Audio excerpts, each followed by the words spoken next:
Taste daily 555 ಬ್ರ್ಯಾಂಡ್ನ ಬೀಡಿ ಯಾರಿಗೆ ತಾನೇ ಗೊತ್ತಿಲ್ಲ ಹೇಳಿ. 555 ಅಂತ ಒಂದು ಕಾಲದಲ್ಲಿ ದೇಶದ ಪ್ರಸಿದ್ಧ ಬೀಡಿ ಕಂಪನಿಗಳಲ್ಲಿ ಒಂದು ಇದು. ಈಗ ಅದರ ಮಾಲೀಕ ಸುರೇಶ್ ಚಂದ್ ಅಗರ್ವಾಲ್ ಹತ್ಯೆಗೀಡಾಗಿದ್ದಾರೆ. ಅವರ ಮಗನೇ ತಂದೆಗೆ ಗುಂಡಿಕ್ಕಿ ತಾನೂ ಆತ್ಮಹತ್ಯೆ ಮಾಡಿಕೊಂಡಿರುವಂಥ ಘಟನೆ ನಡೆದಿದೆ. ಇಂತಹ ಘೋರ ಘಟನೆಗೆ ಸಾಕ್ಷಿಯಾದಂಥ ಉತ್ತರ ಪ್ರದೇಶದ ವೃಂದಾವನ ಜಿಲ್ಲೆ. ಈ 555 ಅನ್ನುವಂಥ ಬೀಡಿ ಪ್ರತಿಯೊಬ್ಬರಿಗೂ ಕೂಡ ಗೊತ್ತಿರುತ್ತೆ.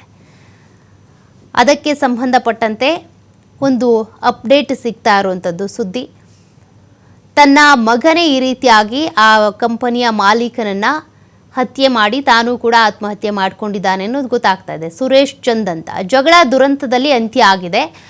ಈ ಒಂದು ಸುರೇಶ್ ಚಂದ್ ಏನಿದ್ದಾರೆ ಕೆಲ ವರ್ಷಗಳಿಂದ ಕ್ಯಾನ್ಸರ್ನಿಂದ ಬಳಲ್ತಾ ಇದ್ರು. ಇದರ ನಡುವೆ ಅವರ ಪುತ್ರ ನರೇಶ್ ಅಗರ್ವಾಲ್ ಕುಡಿತಕ್ಕೆ ದಾಸ ಆಗ್ಬಿಟ್ಟಿದ್ದ. ಇದೇ ಕಾರಣಕ್ಕೆ ತಂದೆ ಮಗನ ನಡುವೆ ಆಗಾಗ ಜಗಳ ನಡೀತಾ ಇತ್ತು. ನಿನ್ನೆ ಕೂಡ ಜಗಳ ಆಗಿದೆ. ಜಗಳ ವಿಕೋಪಕ್ಕೆ ತಿರುಗಿ ದುರಂತ ಅಂತ್ಯವನ್ನು ಕಂಡಿದೆ. ಪರವಾನಗಿ ಪಡೆದಿದ್ದಂಥ ಬಂದೂಕಿನಿಂದ ತಂದೆಗೆ ಗುಂಡಿಕ್ಕಿ ಕೊಂದಿದ್ದಾನೆ ಪುತ್ರ ನರೇಶ್. ಅಲ್ಲದೆ ತಾನೂ ಕೂಡ ಅದೇ ಬಂದೂಕಿನಿಂದ ಗುಂಡು ಹಾರಿಸಿಕೊಂಡು ಸಾವನ್ನಪ್ಪಿದ್ದಾನೆ. ತಂದೆ ಮಗ ಇಬ್ಬರೂ ಕೂಡ ಒಂದೇ ಸ್ಥಳದಲ್ಲಿ ರಕ್ತದ ಮಡುವಿನಲ್ಲಿ ಬಿದ್ದಿದ್ರು. ಸುರೇಶ್ ಚಂದ್ಗೆ 75 ವರ್ಷ, ಪುತ್ರ ನರೇಶ್ಗೆ 50 ವರ್ಷ ವಯಸ್ಸಾಗಿತ್ತು. ಬಂದೂಕಿನ ಶಬ್ದ ಕೇಳಿ ಅಕ್ಕಪಕ್ಕದ ಮನೆಯವರು ಓಡ್ ಬಂದಿದ್ದಾರೆ.